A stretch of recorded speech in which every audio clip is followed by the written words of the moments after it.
Hello dear students. तो कैसे हैं आप सभी। स्वागत है आप सभी का एक बार फिर से भावना जी के ज्ञान चैनल पर। तो आज हम करने वाले हैं उत्तर प्रदेश के प्रमुख वन्यजीव अभ्यारण्य, जो कि आपके एग्जाम्स में कोई वनडे हो या कॉम्पिटिटिव एग्जाम्स हो उसमें पूछे जाते हैं। और ये टॉपिक बहुत ही ज़्यादा इंपॉर्टेंट है, इसे स्किप ना करें, क्योंकि इसमें ही हम मोस्टली कंफ्यूज हो जाते हैं कि कौन सा वन्यजीव अभ्यारण्य या पक्षी विहार कहाँ पर स्थित है या उसमें कौन से जानवर पाए जाते हैं। इसलिए मैंने यहाँ पे इसको बहुत ही अच्छे तरीके से मैनेज किया है। पहले हम थोड़ी सी थ्योरी जानेंगे, उसके डिफरेंस को, वन्यजीव विहार और राष्ट्रीय उद्यान के उसमें अंतर जानेंगे। उसके बाद हम उत्तर प्रदेश के जितने भी प्रमुख वन्यजीव अभ्यारण्य हैं उसको देखेंगे और उसके बाद फिर हम क्वेश्चंस को करेंगे। तो चलिए बिना स्किप करे हुए इस पूरी वीडियो को आप ज़रूर देखें ताकि आपको इससे कुछ हेल्प हो सके। तो चलिए, जितने भी इस साल में एग्ज़ाम होने वाले यूपीएसआई और यूपी कांस्टेबल, होम गार्ड, जितने भी एग्ज़ाम्स होंगे उसमें मैं उम्मीद करती हूँ कि इसमें से कुछ नहीं तो 2 से 4 क्वेश्चन या 5 क्वेश्चन ज़रूर ही पूछे जाते हैं। तो आप इस टॉपिक को स्किप ना करें, ये जान के कि ये तो बहुत ही इजी है। यही सबसे टफ होता है क्योंकि हम इसमें कंफ्यूज हो जाते हैं। तो चलिए पहले हम थोड़ी सी थ्योरी को पढ़ेंगे, वन्य जीव अभ्यारण्य और राष्ट्रीय उद्यान में अंतर जानेंगे। ठीक है, वन्य जीव अभ्यारण्य के बारे में पढ़ेंगे।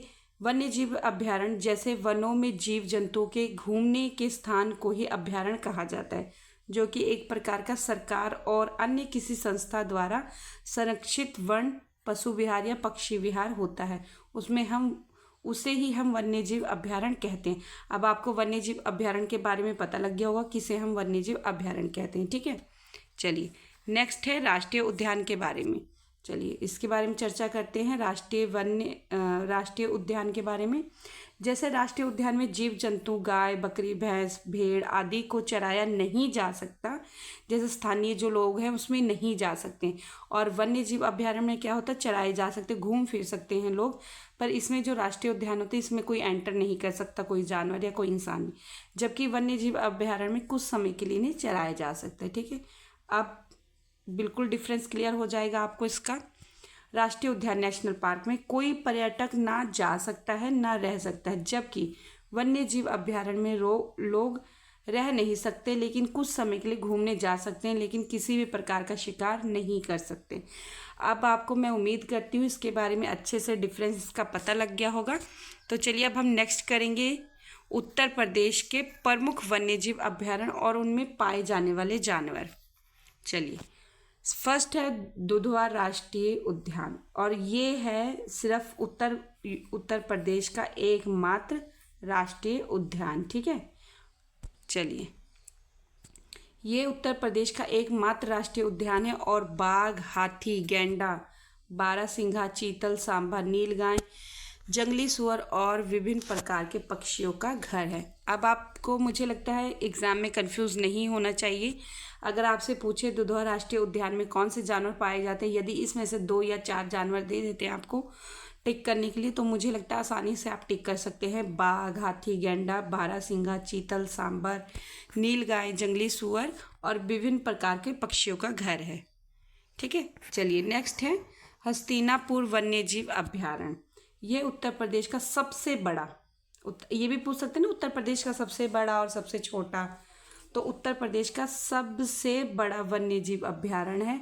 और तेंदुआ, जंगली बिल्ली, बंदर, लोमड़ी, भेड़िया, सियार, नेवला, बिज्जू, हिरण, जंगली सुअर, खरगोश, कस्तूरी चूहे और चमगादड़ जैसे स्तनधारी जीवों का घर है।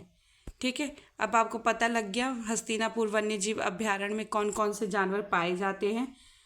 ठीक है, और अगर आपको ये वीडियो अच्छी लग रही है, पसंद आ रही है, तो लाइक, सब्सक्राइब एंड कमेंट जरूर करें और बेल आइकन को भी जरूर प्रेस कर लें ताकि ऐसे ही एग्जाम से रिलेटेड इंपॉर्टेंट वीडियो आप तक जरूर पहुंच सके।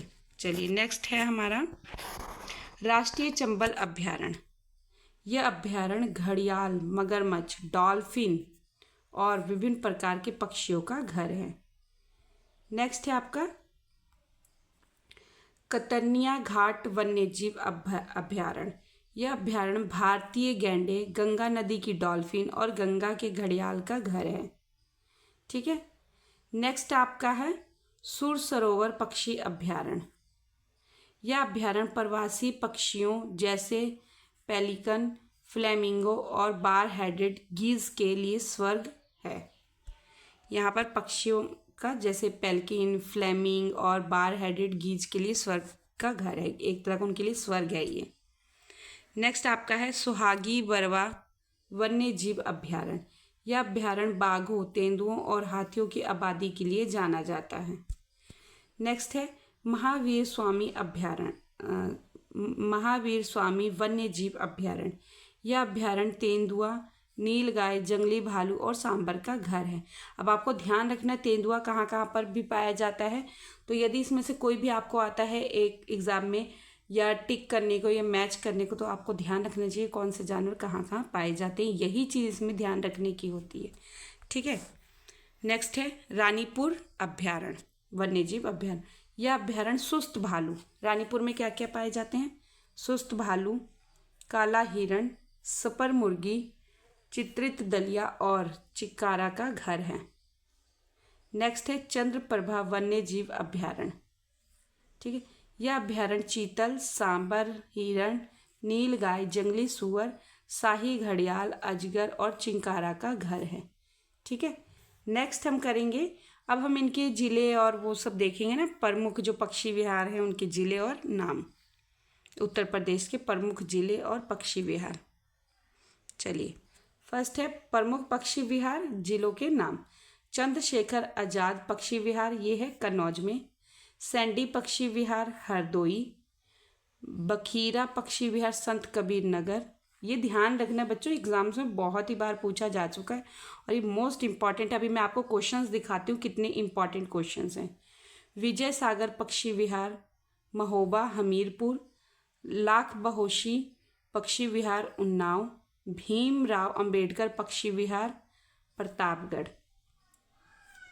सुरहताल पक्षी विहार बलिया। ओखला पक्षी विहार गौतम बुद्ध नगर। नेक्स्ट है सुर सरोवर पक्षी विहार आगरा।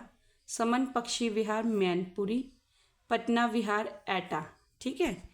ये तो जितने भी आपके पक्षी विहार वन्यजीव अभ्यारण्य थे उन सभी के ज़िले और उनके नाम हैं। अब हम इनके क्वेश्चंस भी देखेंगे, इंपॉर्टेंट क्वेश्चंस। ठीक है। फर्स्ट आपका क्वेश्चन है उत्तर प्रदेश का सबसे पुराना वन्यजीव अभ्यारण्य कौन सा है, तो कौन सा है, चंदौली 1957 में बनाया गया था। नेक्स्ट क्वेश्चन है उत्तर प्रदेश का सबसे छोटा वन्यजीव अभ्यारण्य कौन सा है। बड़ा भी पूछते हैं और छोटा भी, तो सबसे छोटा कौन सा ध्यान रखना है, महावीर स्वामी वन्यजीव अभ्यारण्य ललितपुर, और ये इम्पॉर्टेंट है, इसको आपने ध्यान में रखना है। नेक्स्ट आपका है उत्तर प्रदेश का सबसे बड़ा वन्यजीव अभ्यारण्य कौन सा है, तो उत्तर प्रदेश का सबसे बड़ा हस्तिनापुर वन्यजीव अभ्यारण्य। नेक्स्ट है चंबल वन्यजीव अभ्यारण्य कब अस्तित्व में आया, 1979 और आगरा इटावा।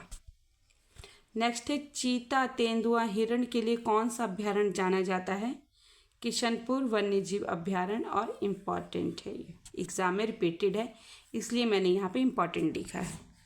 चलिए, नेक्स्ट है सुहेल देव वन्यजीव अभ्यारण्य कहाँ पर स्थित है, बलरामपुर श्रावस्ती। टाइगर रिजर्व के लिए पाए जाने वाला वन्यजीव अभ्यारण्य कौन सा है, पीलीभीत, और ये मोस्ट इम्पॉर्टेंट क्वेश्चन है, आपको ध्यान रखना है, मोस्ट इम्पॉर्टेंट है। ठीक है। चलिए, नेक्स्ट है हाल ही में किस वन्य जीव अभ्यारण्य को TX20 अवार्ड से सम्मानित किया गया है, पीलीभीत। इसे टाइगर रिजर्व के रूप में भी जाना जाता है और ये क्वेश्चन 100% चांस है कि एग्जाम्स में पूछा जाए, क्योंकि इस जो पीलीभीत है उसे अवार्ड मिला है। ठीक है, वन्य जीव अभ्यारण्य, तो आपको ध्यान रखना है इस क्वेश्चन को। नेक्स्ट है उत्तर प्रदेश का सबसे बड़ा पक्षी विहार कौन सा है, लाख बहोशी पक्षी विहार, वेरी इंपॉर्टेंट। चलिए, नेक्स्ट है आपका प्रदेश का सबसे पुराना पक्षी विहार कौन सा है तथा ये किस जिले में है। उत्तर प्रदेश का सबसे पुराना पक्षी चंद्रशेखर आज़ाद पक्षी विहार उन्नाव। नेक्स्ट है उत्तर प्रदेश का सबसे छोटा पक्षी विहार कौन, सबसे छोटा, एटा 1.11 वर्ग किलोमीटर। तो आज आपकी क्लास यहीं तक थी और ये एकदम इम्पॉर्टेंट क्लास है। आपने अगर आपको ये एक बार में समझ नहीं आती, आप इसको रिपीट करके देखिए, आप इसको रुक कर इसके नोट्स बना सकते हैं। नोट्स साथ के साथ बनाते रहिए ताकि आपको नेक्स्ट टाइम क्लास को ना देखना पड़े। आप अपने नोट्स को छोटा करके बनाइए ताकि आप अच्छे से उसको एग्ज़ाम्स के टाइम अच्छे से एक बार में रिवाइज कर सकें। तो ऐसे इंपॉर्टेंट वीडियो के साथ क्लास के साथ हम मिलेंगे आपको नेक्स्ट क्लास में। तब तक के लिए आप पढ़ते रहें, मोटिवेट रहें और अपने एग्ज़ाम्स की अच्छे से तैयारी करते रहें। थैंक्स।